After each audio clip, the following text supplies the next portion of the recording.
Transient analysis की चर्चा में अब तक हम लोगों ने आरसी और आरएल सर्किट को देखा। हमने देखा कि जैसे स्विच की पोजीशन चेंज होती है, there is a change in the circuit, so there is a change in the response, और उसी चेंजिंग रिस्पॉन्स का एनालिसिस हम लोग यहां करते हैं। हम देखो ने दो इक्वेशन पर बहुत ध्यान दिया। ये आरसी सर्किट है अगर, तो वोल्टेज अक्रॉस कैपेसिटर क्या है as a function of time. Plot में हम लोग देखे थे, ये चार्जिंग का सर्किट है। देखिए स्विच क्लोज होगा, आफ्टर द स्विच क्लोज क्या हो जाएगा, charging of the capacitor start, इस तरह का प्लॉट। ये सारे हम लोगों ने अध्ययन किया है। ये mathematical equations, this generalized mathematical equation for voltage as well as current IT same flow करेगा as a function of time, और वोल्टेज अक्रॉस रजिस्टर यहां भी अब वैलिड है, and this equation is valid for RL circuit as well, both for charging of the capacitor और discharging of the capacitor, दोनों ही case में ये वैलिड है। Similarly for increasing current across inductor और डिकेइंग करंट अक्रॉस इंडक्टर, ये equation valid है। ये सभी केसेस में why it is valid for both the cases, यहां हम लोग आज इसका मैथमेटिकल एनालिसिस करने जा रहे हैं। यहां हम लोग यह देखने जाएंगे मैथमेटिकली कि यह दो इक्वेशंस क्यों वैलिड हो पा रहे हैं। हमने ऑब्जर्वेशन से लिखा, लेकिन आज हम लोग मैथमेटिकली इसको देखने जाएंगे। तो हम लोग शुरू करते हैं। अब हम लोग मैथमेटिकली देखना चाहेंगे कि हमें एक खास तरह का इक्वेशन क्यों मिल रहा है दोनों ही सर्किट में। तो पहले थोड़ा आज मैथमेटिकल चर्चा होगी। मान लीजिए कि at t equal to 0 switch is closed. पहले मैं आरसी सर्किट को मैथमेटिकली देखूंगा, then I will move to this RL circuit.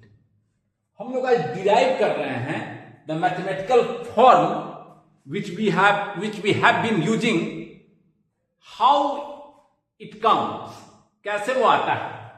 Switch close कर दिया, अब एक डायग्राम ये बनाइए, फिर t इक्वल टू 0 पर क्या किया, स्विच को क्लोज कर दीजिए। अगले डायग्राम में आप दिखाइए स्विच क्लोज हो गया।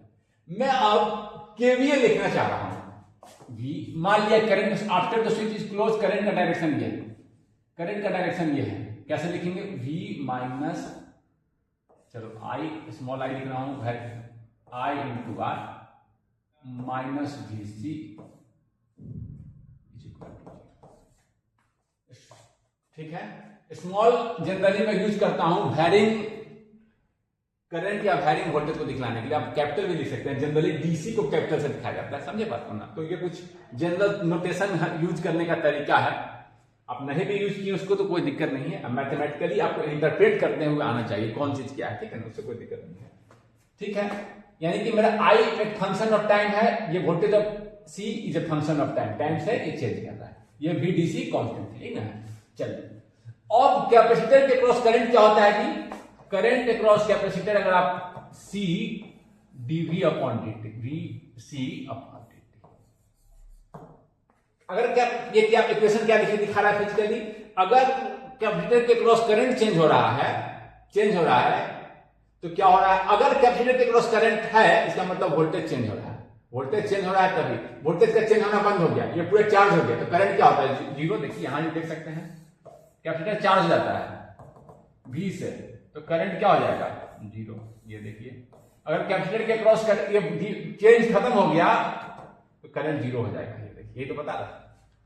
तो ये चूंकि चेंज कर रहा है, चेंज को जनरली हम लोग स्मॉल से दिखाते हैं, VC is a function of time, तो इससे कोई दिक्कत नहीं है नोटेशन।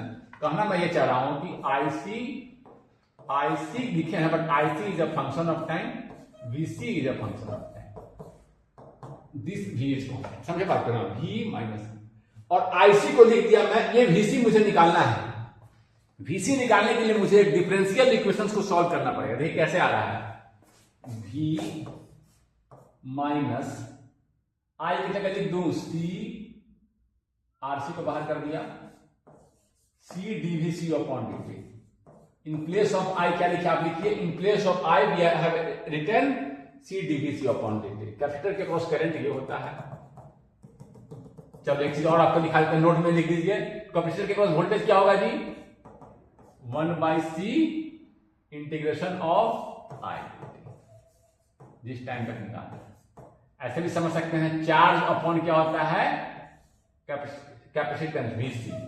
तो चार्ज कैपेसिटर के क्रॉस करंट चेंज कर रहा है, नहीं तो कैपेसिटर के क्रॉस चार्ज चेंज कर रहा है, तो Q/C देखिए इंटीग्रेट कर जिस टाइम तक निकालना है। ये थोड़ा यहां से भी देख सकते हैं, IC dt यहां चला गया, C नीचे चला जाएगा, तो Vc क्या होगा? Integration of I dt। देखिए dt को यहां कर दीजिए, C यहां चला जाएगा, Vc क्या हो जाएगा? Integration of I dt। तो ये सब ध्यान रखिए। और ऐसे भी किसी भी तरह से हम देखें, any manner you are looking, the ultimate result you should reach at the same ultimate result. ये हो रहा है, देखिए हाँ, charge upon current, charge is the function of time. Capacitor charge हो रहा है टाइम के साथ, जितने टाइम तक का वोल्टेज निकालना है निकाल लेंगे, सारी चीज सेम चीज। नोट में लिख दीजिए।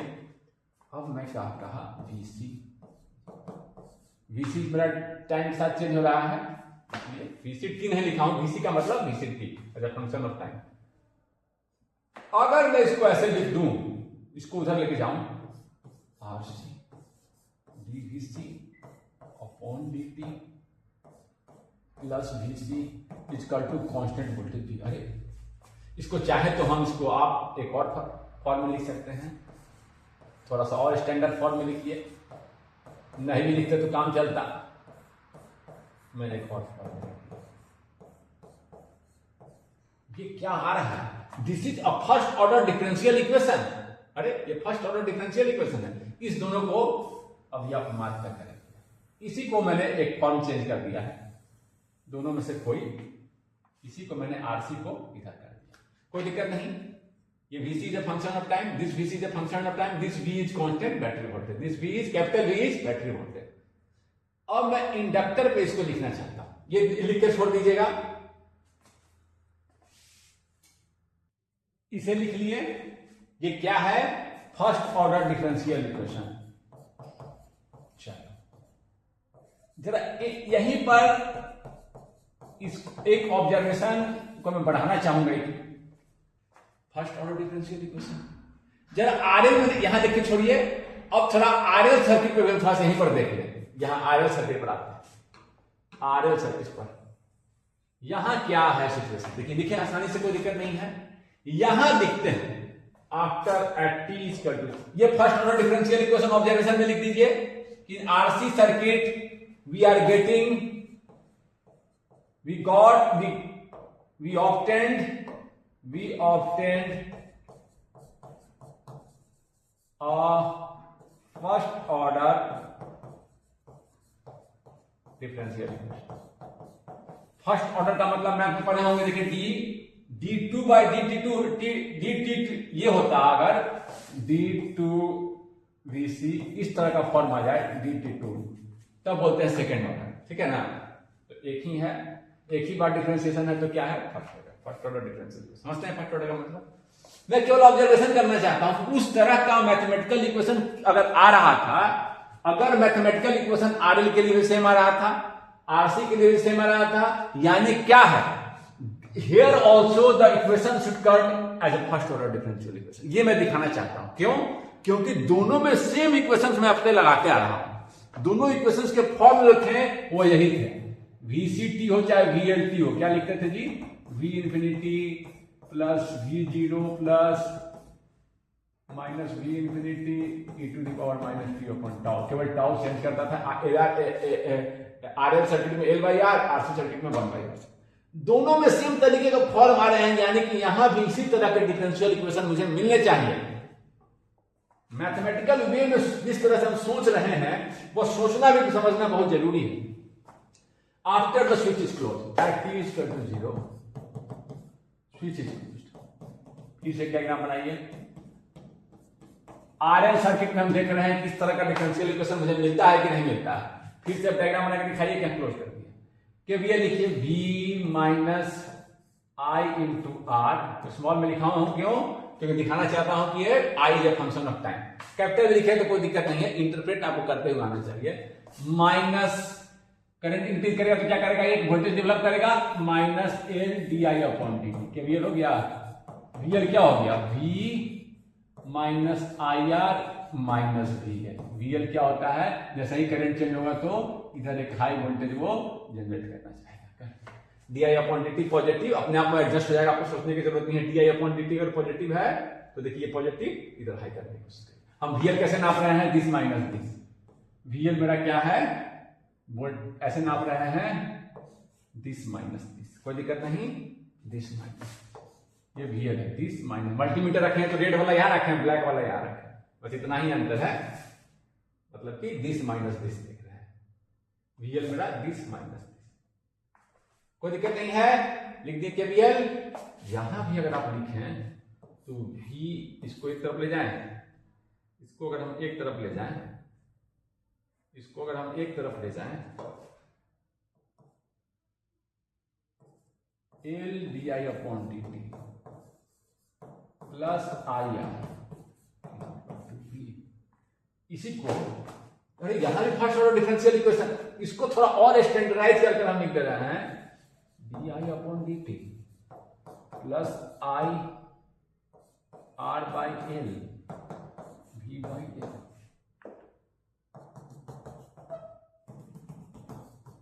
First order differential equation at both conditions, at both RC and RL circuit we are getting first order differential equation।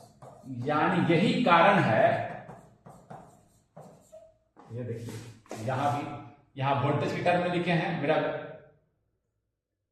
VC के टर्म में लिखे हैं, यहां I के टर्म में लिखे हैं। इक्वेशन जो है मेरा I के टर्म है, सॉल्यूशन IT मिलेगा, यहाँ VCT मिलेगा। यहाँ का सॉल्यूशन है, इस इक्वेशन को सॉल्व कर दे तो क्या मुझे मिलेगा जी, IT। इस इक्वेशन को सॉल्व कर दे तो क्या मिलेगा मुझे, VCT। यानी कि IT और VCT को निकालने के लिए we have to solve a first order differential equation, we have to solve first order differential equations. इस दोनों को मैं आपके सामने रखना चाहूंगा, इस दोनों को मैं आपके सामने रखना चाहूंगा, इस पर आप बिल्कुल ध्यान दें।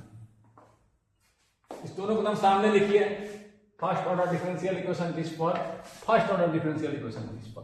यानी कि अब जो मेरा क्वेश्चन बन गया, इसका जो सॉल्यूशन होगा VCT मुझे अगर निकालना है, VCT निकालना है तो मुझे फर्स्ट ऑर्डर डिफरेंशियल इक्वेशन को सॉल्व करना होगा। यहां भी ILT अगर निकालना है तो we have to solve this first order differential equation. Why not we generalize the things and first obtain first solve a general first order equation. पहले में जनरल फर्स्ट ऑर्डर इक्वेशन को क्यों सॉल्व कर दें, जैसा सॉल्यूशन आएगा दोनों का ही आ जाएगा, ठीक है ना।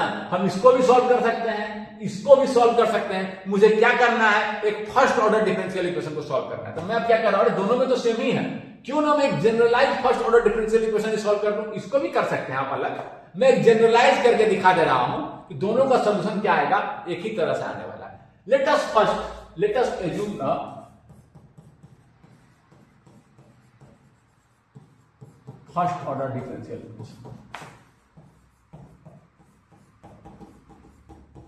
हमें फर्स्ट ऑर्डर डिफरेंशियल इक्वेशन को सॉल्व करना होगा, इसके लिए भी क्यों ना क्यों हम अपने से एक फर्स्ट ऑर्डर इक्वेशन को सॉल्व कर लें और जो उसका रिजल्ट आता है उसको एक बार करंट के लिए लिख दें, एक बार वोल्टेज के लिए लिख दें, यही तो इसका रिजल्ट है। तो हम अपने से एक डिफरेंशियल इक्वेशन लेके ले रहे हैं। एक कांस्टेंट है dy upon dt, y is a function of time. जैसे कि y मेरा क्या है, VC है, यहाँ पर, यहाँ y क्या है, I है यहाँ पर, समझे ना बात को। मेरा y is a function of time, थोड़ा सिंप्लिसिटी के लिए मैं t नहीं लिख रहा हूं। इस सर्किट में y क्या है, VCT। इसके लिए फर्स्ट के लिए, सेकेंड के लिए क्या है, y क्या है, सेकेंड के लिए, फर्स्ट के लिए और सेकेंड y क्या है, IT लिख देते हैं। करंट तो सेम ही होगा तो ICT लिखने या ILT सब कुछ चीज लिखने की जरूरत नहीं, लिख नहीं सकते ILT, करंट तो सेम ही ना होगा, करंट तो पूरे में सेम ही है तो कोई मतलब ही नहीं है, लिख सकते हैं अगर लिखना है तो ILT। तो सेकंड में मेरा करंट है I, YT जो है मेरा IT है। यानी कि मैं YT इसके लिए सॉल्व करता हूं, इसके लिए Y VC हो जाएगा, इसके लिए Y I हो जाएगा। हम तो जनरलाइज करेंगे, जो हो Y कुछ भी हो, VC हो चाहे I हो, मुझे कोई मतलब नहीं है। मैं generalize first order differential, A is a constant. यहां एक था RC, इस फॉर्म में चेंज कर दिए थे उसी को यहां पर इस फॉर्म में चेंज करके ऐसे ए मैंने लिख दिया कांस्टेंट, ठीक है ना। फिर मैंने कर दिया B is a constant, y equal to x, x is input, b constant होगा, एक कांस्टेंट 1 भी हो सकता है, b कांस्टेंट 1 2 3 कुछ भी हो। देखिए generalize form dy of y, vc के जगह मेरा देखिए y, vc के जगह y और इनपुट के जगह x, यानी कि y मेरा क्या है, y मेरा क्या है आउटपुट यानी रिस्पॉन्स, यहां मेरा रिस्पॉन्स है v, यहां मेरा रिस्पॉन्स है i। हमने एक जनरलाइज इक्वेशन लिख लिया, दोनों के लिए वैलिड है। x मेरा क्या है x मेरा क्या है इनपुट, y मेरा क्या है आउटपुट, y मेरा क्या है आउटपुट, मेरा y यहां पर vc है, मेरा y यहां पर di है। इसके लिए y बन जाएगा i, इसके लिए ये बन जाएगा। दोनों ये देखिए इक्वेशन यहां भी फिट है, ये इक्वेशन यहां भी फिट है, ये यहां भी रख सकते हैं, ये यहां भी रख। हम दोनों को अलग अलग ना सॉल्व करके एक ही इक्वेशन को सॉल्व कर देना है जनरलाइज, तो कर देंगे इसका रिजल्ट, इसके i के जगह i लगा देंगे और v के जगह v लगा देंगे, vc लगा देंगे, यहां पर इसके लिए it लगा देंगे, बस हो गया मेरा, लिख देंगे। इसको अब सॉल्व करना है आपको, इसको थोड़ा और जनरलाइज कर दें, dy अपॉन dt, थोड़ा स्टैंडर्डाइज कर दें, b by A, b a से डिवाइड कर दिया, y x by a, b क्या है यहां का कोएफिशिएंट, y का a क्या है dy अपॉन dt का कोएफिशिएंट, ऐसे कर दिया। अब जो इक्वेशन इसको सॉल्व करना है, डिफरेंशियल y निकालना है मुझे, y निकालना क्या मुझे, पर ऑब्जेक्टिव है to obtain y is a function of t, इसी को मैं y बोल दे रहा हूं, बार बार y t नहीं लिख रहा हूं, टाइम के साथ चेंज करते हुए टाइम डिफरेंशिएशन कर रहे हैं। मेरा इसके लिए yt क्या हो जाएगा vc, ध्यान रखिएगा, इसके लिए यहां yt क्या हो जाएगा it, बस कोई दिक्कत ही नहीं। मैं y करके हर एक के लिए सॉल्व कर दे रहा हूं, y कुछ भी रहे उसका सोल्यूशन, अगर जो yt निकलेगा यहां पर वो vct हो जाएगा, यहां के लिए it हो जाएगा, कोई दिक्कत ही नहीं है मेरे लिए, मैं तो अपना आराम से दोनों के लिए कर दे रहा हूं। वाह, yt इसका we will solve this equation and then we will obtain yt।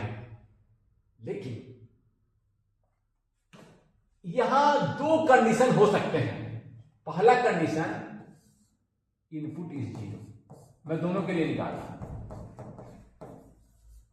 यानी कि x मेरा 0 हो जाए। दूसरा इनपुट इज प्रेजेंट, मैं अपने अनुसार कर दे रहा हूं। मेरे सर्किट में क्या होता है जी, मेरे सर्किट में अगर आप देखे होते हैं, मेरे सर्किट में देखिए इसी में एक और डायग्राम खींचिए, स्विच अगर यहां लगा दे तो स्विच को पहले यहां था, यहां से हटाकर यहां कर दे, पहले यहां लगाएंगे तो बहुत देर तक, अब यहां कर दे तो क्या हो जाएगा, सोर्स हट जाएगा, इनपुट हट जाएगा। यहां भी इनपुट को हटाना है, स्विच को यहां कनेक्ट कर देंगे, सोर्स फ्री हो जाएगा, नेटवर्क सोर्स फ्री हो जाएगा मेरा। चार्ज करिए कैपेसिटर को, अब इस स्विच को हटा के यहां लगा देंगे।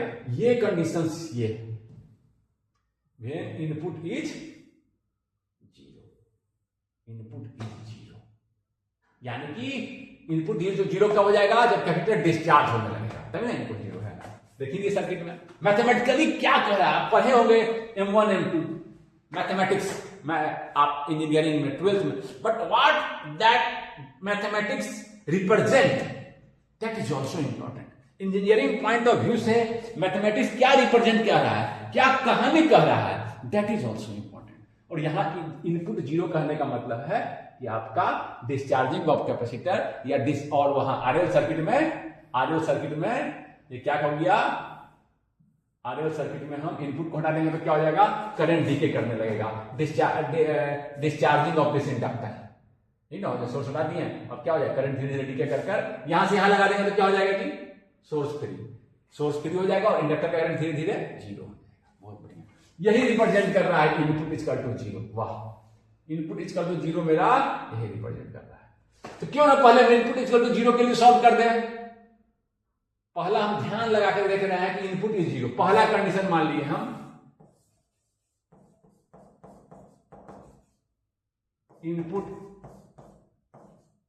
इज 0। फर्स्ट कंडीशन में मैं इनपुट को 0 कर दिया हूं। सर्किट में मेरा क्या आ रहा है, वोल्टेज सोर्स को हटा दिया, आरसी सर्किट में वोल्टेज सोर्स को हटा दिया, यही मेरा इनपुट था ना। देखिए जनरलाइज कर रहे हैं, यहां मेरा इनपुट क्या था, वोल्टेज को हटा दिया, आएंगे उस पर भी, इसी से उस पर आ जाएंगे। तो मेरा इक्वेशन कैसा बन जाएगा, dy upon dt plus B by A constant into Y.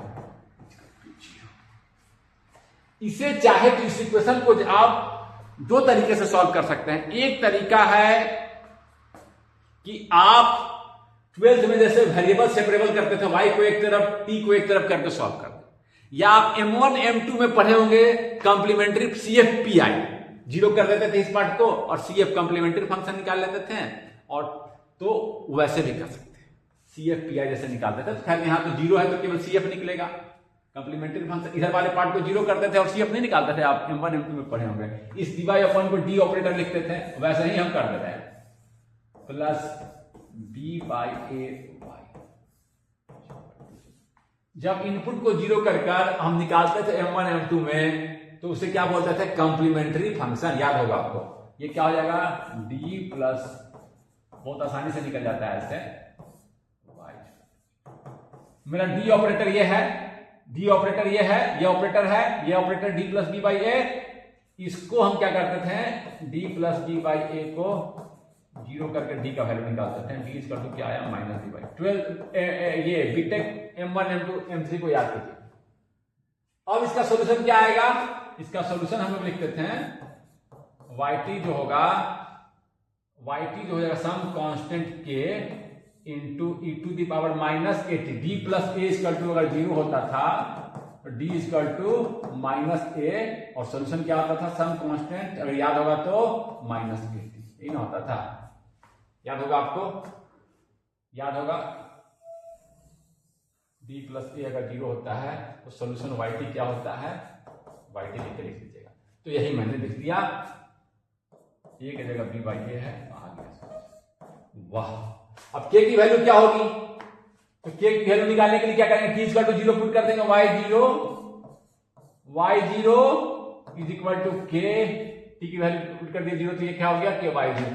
yt क्या हो जाएगा जी, अब क्या हो गया, y की value at the time zero into E to the power minus B upon A. वाह जी, ये आया, ये इसको लिखिए। अब इसको वहां लगाते हैं, इसको लिख लिए आप, इसको लिख लिए, इनपुट के जीरो लगा के लिख लिए आप।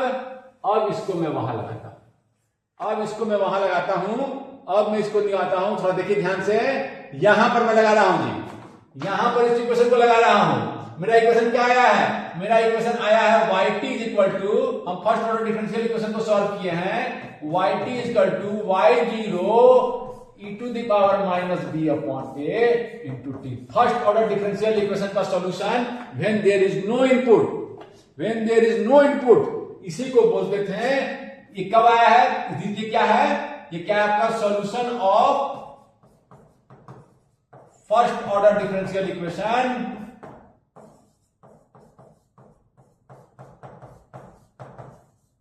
व्हेन इनपुट इज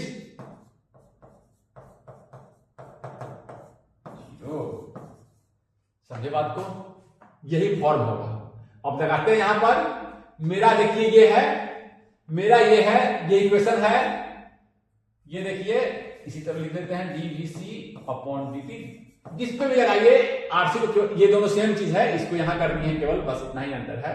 अब देखिए dVc upon dt plus Vc by RC equal to capital V, ध्यान दीजिएगा ये कांस्टेंट है, यहां लगाते हैं। yt क्या होगा, अगर इनपुट वोल्टेज V जीरो हो जाए तब Vc क्या होगा, ध्यान दीजिए इसको, Vct क्या होगा, Vc जीरो e to the power minus, और क्या आया है, b बाई ए, b क्या था, b बाई ए, यहां ध्यान दीजिएगा, b क्या है, यहां ध्यान दीजिए, b क्या था, b क्या था आपका, आप अगर ध्यान से देखिए b क्या था, इस ये वाला कांस्टेंट, या यहां ध्यान से भी ध्यान दे सकते हैं, b क्या था आपका, a ये था, b ये था, ये ना था, b इसका कोएफिशिएंट, a इसका कोएफिशिएंट, b इसका कोएफिशिएंट बटे इसका कोएफिशिएंट, ये ना किए, ध्यान से ज्यादा सही रहेगा, ज्यादा अच्छा से याद रखना होगा। देखिए अब कर देते हैं, इसका कोएफिशिएंट बटे इसका कोएफिशिएंट, b बाई ए, देखिए b और a, इसका कोएफिशिएंट 1 बाई RC, इसका b बाई ए तो 1 है, इसी पर लगाइए, कोई दिक्कत नहीं, b बाई ए आ गया Vc। यहां से लिखिए, एक सेकंड पहले रुक जाइए, इसको यहां लिख के छोड़ दीजिए, पहले आप यहां लिख के छोड़िए, इसको लिखिए, कंफ्यूज मत होइए, इसको लिख के थोड़ा सा रुकिए, थोड़ा ज्यादा नहीं बोलेंगे, VC 0 टू MIT, इसको लिखिए। अब यहां आते हैं, लिख लिए इसको, उसको लिख के रोक दीजिए। हाँ, थोड़ा सा आराम करके। अब क्या था, कब हुआ वो करनी, यहां कब होता, हम पहले यहां लगाए हुए थे और अब क्या किए, स्विच को यहां कर दिए, स्विच को यहां लगा दिए। तो देखिए इसको थोड़ा सा हम इसको मिटा देते हैं। जो हम कंडीशन लिखे वो कब के लिए लिखे हैं, स्विच को free, source free R, switch को चेंज करके मान लीजिए कि हम यहां लगा दिए। ये देखिए इस कंडीशन की मैं बात कर रहा हूं, वो जो मेरा है ये पहले से VC 0 प्लस क्या था, just after the switch is close, V से चार्ज था, बहुत देर से यहां लगाए हुए थे, ये V से चार्ज हो गया था, पोजीशन चेंज कर दिया। वही मैथमेटिकल वहां इक्वेशन बता रहा है, यानी कि VC 0 प्लस, VC 0 का मतलब कि just after the switch is close change from this to this. तो ये देखिए यही तो आ गया, ये देखिए, यानी कि उस सर्किट को ड्रॉ कीजिए, V e to the power minus t upon RC। अरे डिस्चार्जिंग का इक्वेशन है, कैपेसिटर पहले से अगर चार्ज है V से, इस तरह से डिस्चार्ज होगा। यही इक्वेशन तो हम लिखते आ रहे थे अभी तक, हम लोग लिख रहे थे VCT, फिर से लिखे नीचे में, फिर से लिखे नीचे में, फिर से लिखे नीचे में, VCT, यहां बगल में लिखिए इसको, यहां पर बगल में लिखिए, ज्यादा अच्छा होगा। हम लोग क्या लिखते थे, VCT जो जनरलाइज लिखते थे, V infinity, VC infinity plus VC 0 plus minus VC infinity e to the power minus t upon tau. ये बार बार लिख चुके हैं, इसलिए कोई दिक्कत नहीं है। और VC इंफिनिटी क्या था, VC infinity 0 plus, VC 0 plus क्या था, just after the switch is close, V minus 0 e to the power minus t upon tau. Tau is RC, 1 by RC, tau is equal to RC, tau is equal to RC। ये देखिए इसी को हम ऐसे लिख रहे थे जी, अरे रे रे रे, दिस वाज द इक्वेशन। ये देखिए यही इक्वेशन जो आया है फर्स्ट ऑर्डर डिफरेंशियल इक्वेशन, यही यहां पर चला जा रहा था, यही यहां पर चला जा रहा था, बात बिल्कुल सेम थी। यही इक्वेशन देखिए यहां पर आ गया है, देखिए देखिए देखिए मिला कारण। अब ये जो इक्वेशन इसको लिख लिए इंडक्टर के लिए, जरा इंडक्टर में देखते हैं, हमने जनरलाइज कर दिया है, यही फॉर्म आया है इंडक्टर के लिए भी। इंडक्टर के लिए भी क्या आया है फॉर्म, अगर आप देखे होंगे तो इंडक्टर के लिए भी फॉर्म आया है यही, वाह रे वाह। इंडक्टर के लिए भी सेम फॉर्म आया है। इंडक्टर में वेरिएबल क्या है, I is a function of time, when for source free current क्या होगा, IT जो हो जाएगा, सोर्स फ्री के लिए करंट इक्वेशन लिखेंगे DI upon DT plus R by LI is equal to 0। और जैसे कि मैंने निकाला है generalize, first order differential equation same form है, जैसे मैंने निकाला है अभी VT क्या, YT क्या है, Y0 e to the power minus B upon A। यहां मेरा Y क्या हो गया, यहां मेरा Y क्या हो गया, I, यानी कि मैं लिख सकता हूं IT इक्वल टू I0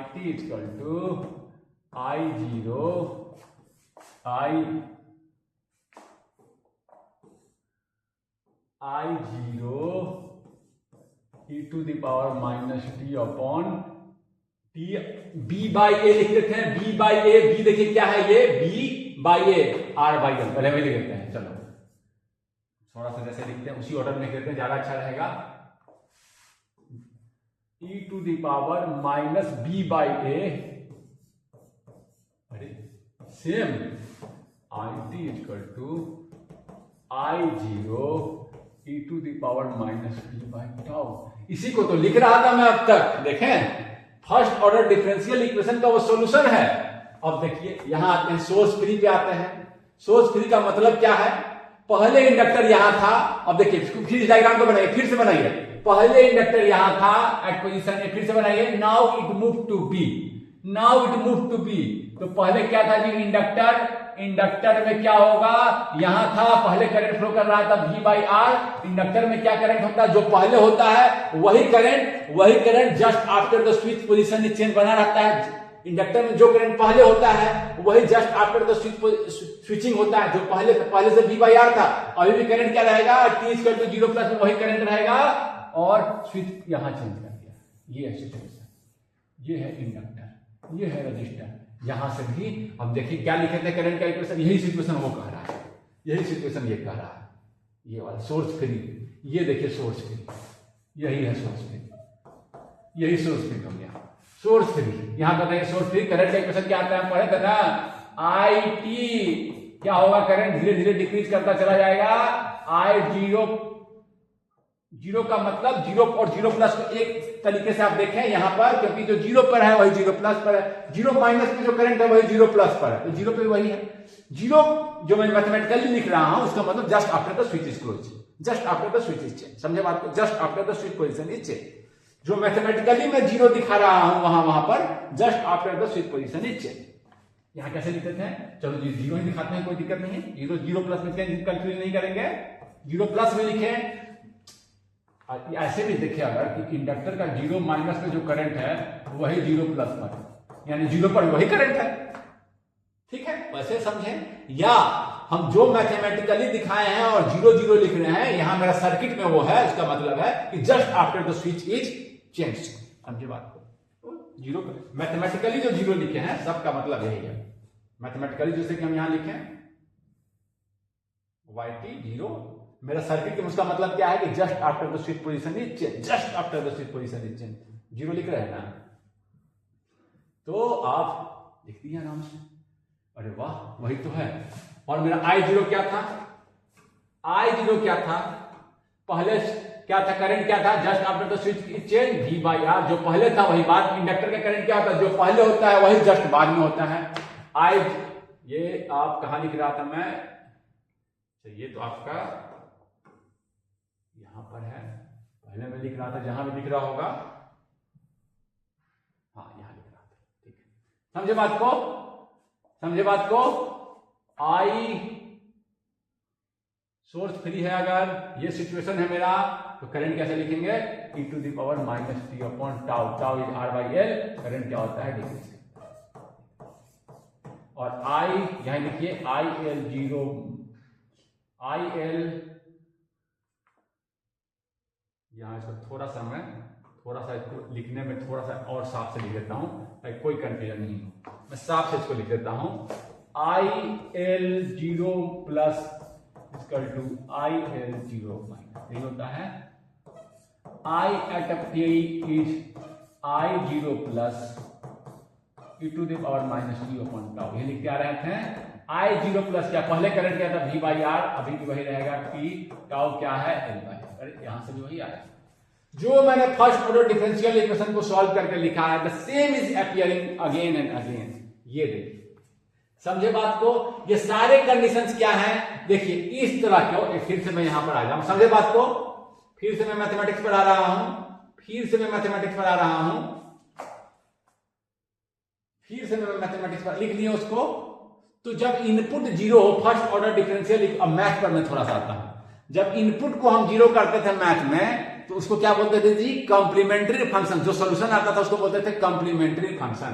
तो 0 करके जो सॉल्यूशन आया है आपको, ये जो सॉल्यूशन आया है, इसके 2-3 नाम, मैथ में इसको बोलते हैं डिस्क्रीट कॉम्प्लीमेंट्री फंक्शन। क्योंकि मैथ में जब आप मैथ के टीचर होते हैं, उनका इंजीनियरिंग एस्पेक्ट उतना नहीं होता है, तो वो many math faculty could not observe this equation in this manner, because वो साइंस बैकग्राउंड के होते हैं जनरली। तो इस तरीके से यहां जो आप कॉम्प्लीमेंट्री फंक्शन निकालते थे वो यही था। या सोर्स फ्री, हमारे केस में, मेरे सर्किट के केस में क्या है, सोर्स फ्री रिस्पॉन्स। मैंने सोर्स को हटा दिया, इसी को बोलते हैं नेचुरल रिस्पॉन्स। यानी कोई कहे कि इंडक्टर का नेचुरल रिस्पॉन्स क्या है, यही डिकेइंग, यही डिकेइंग। कैपेसिटर का नेचुरल रिस्पॉन्स क्या होगा, वोल्टेज के, उसका कैपेसिटर वोल्टेज का, यही डिकेइंग। कोई पूछे हम आसानी से बोल देंगे, समझे बात को।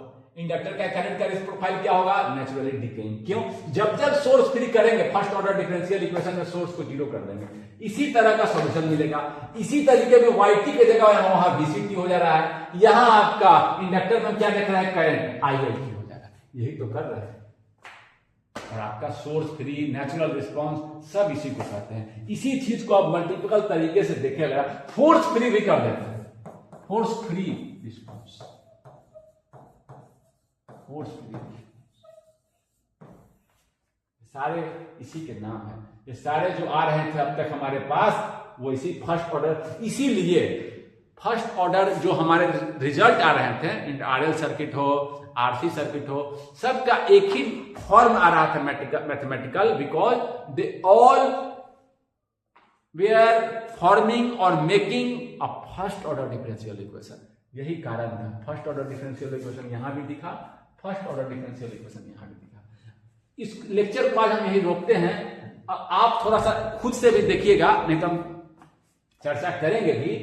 अभी तो मेरा क्या हो गया, जब इनपुट को जीरो कर दिया, इनपुट को जीरो कर दिया वो तो मैंने देख लिया, लेकिन अब हम क्या रखेंगे, सेकंड कंडीशन, फर्स्ट कंडीशन आप लिख लिए व्हेन इनपुट इज जीरो। अब दूसरा क्या रखेंगे हम, इनपुट इज जीरो हो गया लिख लिए, दूसरा में क्या है, condition two, first order differential equation में कंडीशन टू क्या लगाएंगे, इनपुट इज प्रेजेंट, यानी कि मेरा सर्किट में क्या है, वोल्टेज सोर्स प्रेजेंट है। वोल्टेज सर्किट में क्या लिखेंगे तो क्या समझेंगे, सर्किट में क्या है, सर्किट में मैथ, ये मैथ क्या कह रहा है हमारे सर्किट में, इनपुट इज प्रेजेंट। इस समय मैं ये वाला दिखा दिया आपको, इनपुट को हटाकर वो मैं डायरेक्ट दिखा दिया, दिखाना आसान था तो पहले मैं वही दिखाया, अब मैं ये भी दिखाऊंगा। आपको यह दिखाना चाहता था कि कैसे वो दोनों सेम रिजल्ट आ रहे हैं। मैं फिर से एक बार लिखता हूं मिटाते हुए, फिर से एक बार लिखते, तो आपका क्या बनेगा, आपका बनेगा, आपको कैसे था, फिर से एक बार लिखिए, D D Y upon D T. फिर से रिकॉल कराते हुए मैं लिखना चाहूंगा, first order differential equation, input is present X. तो मैं अगर उसको थोड़ा सा और स्टैंडर्डाइज कर दूं, थोड़ा सा और स्टैंडर्डाइज फॉर्म में लिख दूं, इस फॉर्म में लिखिएगा तो कोई दिक्कत नहीं है, मैं थोड़ा सा और स्टैंडर्डाइज कर